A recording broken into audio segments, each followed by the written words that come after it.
savent que les bergers et les dinosaures de la cellule. Je te remercie, toi qui es là.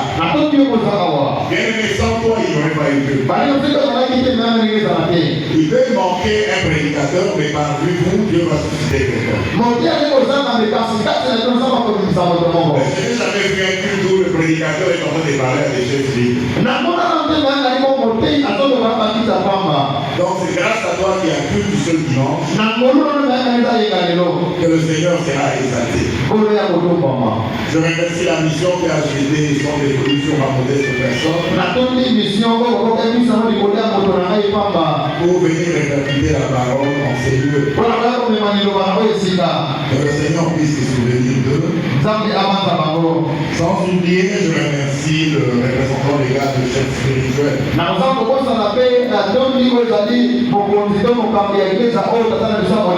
Le pasteur Abraham Galassi Gorissini, qui a été un canal de bénédiction pour ma personne, car c'est lui qui m'a donné pasteur. C'est au travers de sa personne que le Seigneur a autorisé que je puisse devenir ministre de Dieu. Bien aimé, le thème que nous avons exploité ce matin est intitulé Viens Saint-Esprit. Viens Saint-Esprit. Alléluia. Amen. Mais vous allez vous poser des questions. Nous avons déjà le Saint-Esprit. Nous parlons en langue. Nous prophétisons. Nous sommes dans le temple de Dieu. Mais comment nous allons encore faire venir le Saint-Esprit? Le Saint-Esprit est en nous. Le Saint-Esprit est sur nous. Alléluia. Amen. Et de plus, la Bible dit que là où 2 ou 3 personnes se réunissent en son nom, il est au milieu d'eux. Mais comment on peut encore demander, commencer à demander à ce que le Saint-Esprit vienne parmi nous? Alléluia. Amen. L'Éternel ne parle pas en vain. C'est qu'il y a un problème. Bien, mais nous avons lu dans le deuxième livre de Samuel, au chapitre 6. Nous avons vu l'histoire de l'Arche de l'Alliance. Bien aimé, le roi Saoul qui avait été rejeté à cause de sa marche, il n'obéissait pas. Il avait un esprit de justification. Quand il commettait des gaffes, au lieu de se repentir, il commençait à se justifier. Le Dieu Tout-Puissant l'avait rejeté au profit de David. Mais David avait dû attendre pendant 40 ans. Jusqu'au point où Saoul, sachant que celui qui devait le remplacer, Saoul voulait attendre à Saoul. Comme David avait été loin par l'Éternel,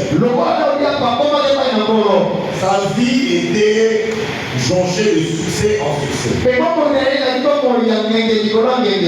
Si bien que les femmes chantaient que David a tué, Saoul a tué 1000 et David a tué 10 000. C'est pour ça que Saoul cherchait à tuer David. Dans l'entretemps, David avait eu l'occasion de pouvoir tuer Saoul. Et il s'était dit en lui que c'est un loin de Dieu, il ne peut pas être touché. Il a demandé à ce que Saoul meure de sa propre manière. Et c'est ce qui va arriver. Au cours d'une bataille contre les Philistins, Saoul avait amené l'arche de l'Alliance. Mais comme il avait été rejeté par le Seigneur, l'ennemi a pris le dessus. Tous les enfants de Saoul avaient été tués. Saoul se sentant en danger, il s'est suicidé sur le champ de bataille.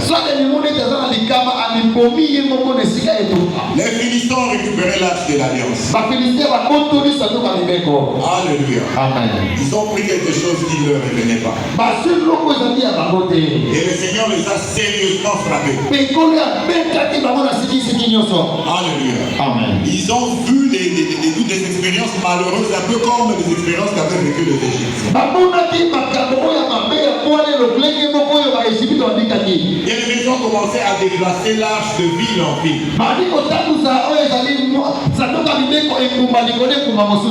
Bien aimé, chaque fois qu'on voulait amener cette arche dans une autre ville, ces gens-là, ils pleuraient, ils disaient non, cette histoire-là va nous amener des maladies, des malédictions.